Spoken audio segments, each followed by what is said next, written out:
Hello everyone, my name is Griffin Johnston with my co-host George Bonilla, and today we'll be talking about South America. And when we're talking about South America, there's different parts. We'll start at the bottom and go from the top.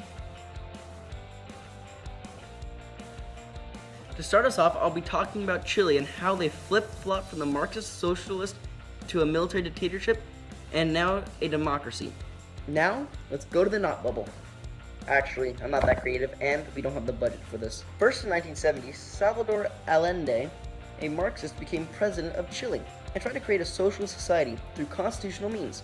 He tried to increase wages and to nationalize the largest corporations, and that made the U.S. not the happiest campers in the roasting marshmallow contest. Allende was Marxist, and that made the U.S. scared of a domino effect around South America. So, to prevent that, they made anti-Allende campaigns and gave money to the competitors of Allende. And of course, he was unpopular with the powerful groups. The powerful want to stay in power, like in every society, but that didn't stop him from gaining popularity and strength, so he lived a happy life and stayed as president until 1985. Yay! No, actually, in 1973, the Army General Augusto Pinochet, right over here, went against the government and seized the presidential palace, and in that time, Allende was killed. And after that, the military took over and created a military dictatorship, which some people say that the U.S. helped him take over. Of course, that's not true. And this was called the Pinochet regime, and it was known as the most brutal in Latin America history. They outlawed all other political parties. He killed and tortured his rivals by the thousands, but a plebiscite, or a direct vote to change the constitution, led Pinochet's defeat. And so they backflowed right back into a democracy. Roll the clip. And life has improved, and even better, the new president has signed a free trade agreement with the U.S. What a coincidence. I guess good deeds does help.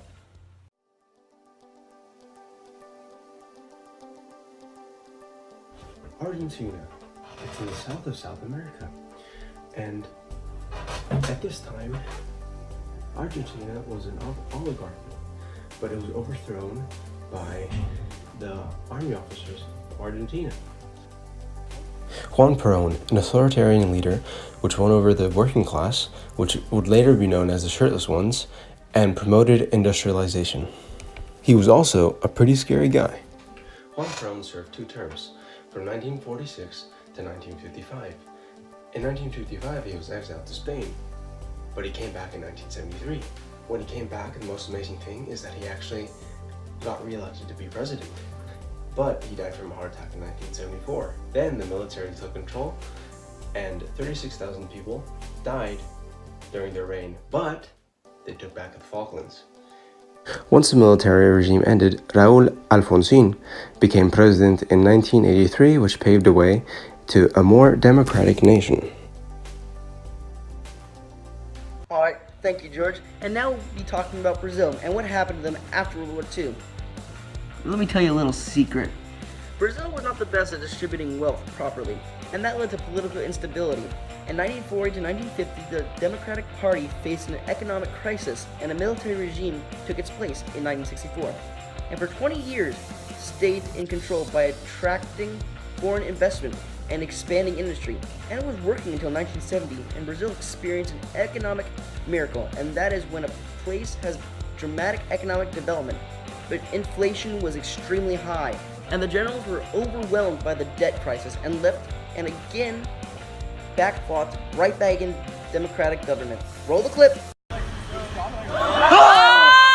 The gap between the rich and the poor was big, and this time the size really did matter. And in 2002, Louise Ignacio Louis DeSylva was elected as president. He helped Brazil become more independent, but problems are still high there, and still many are unemployed, and many kids never see the inside of a classroom. On that happy note, back to George. Peru. Peru is in the middle of South America, and it's right next to Brazil. And it's very dependent on minerals and metals, especially for export. But what really characterizes it is the large peasant population that it has. And most of these peasants are Amerindian, which would be indigenous peoples of America. And that makes up 45% of their population. In 1960, the military took over. Juan Velasco Alvaro, a former general, became the president. He wanted to help the peasants, so he seized 75% of landed estates, and he gave it to peasant cooperatives, which benefits the peasants. And when there were economic problems, in 1975, Alvaro was removed from office. So yeah, he was a pretty nice guy. In 1980, the civilian government was restored. And when this happened, terrorism started to be more and more common. The Shining Path was a group of communist guerrillas which would kill priests, mayors, and even peasants using car bombs or other brutal ways of killing people. In 1990, Alberto Fujimori, son of a Japanese immigrant, became president.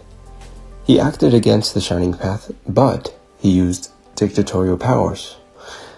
And that led to less terrorism on the streets of Peru.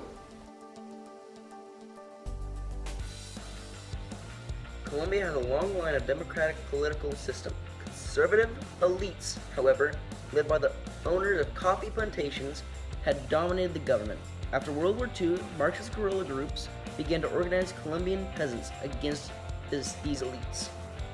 The government had responded violently, leading to more than 200,000 peasants being killed by the mid-1960s.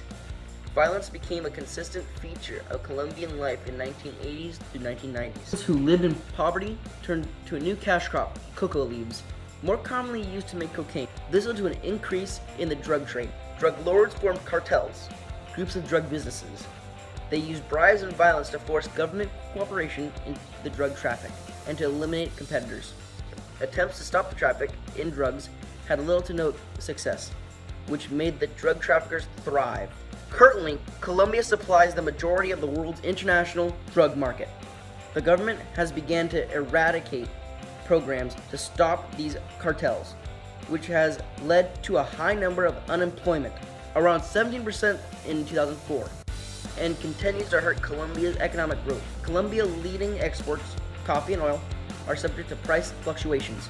Under President Andrés Pastrana, the economy was kept on track, but his failure to control Marxist guerrilla groups contributed to his defeat in 2002. Instead, voters gave Alvaro a landslide victory. Uribe has taken a hard line against guerrilla rebels.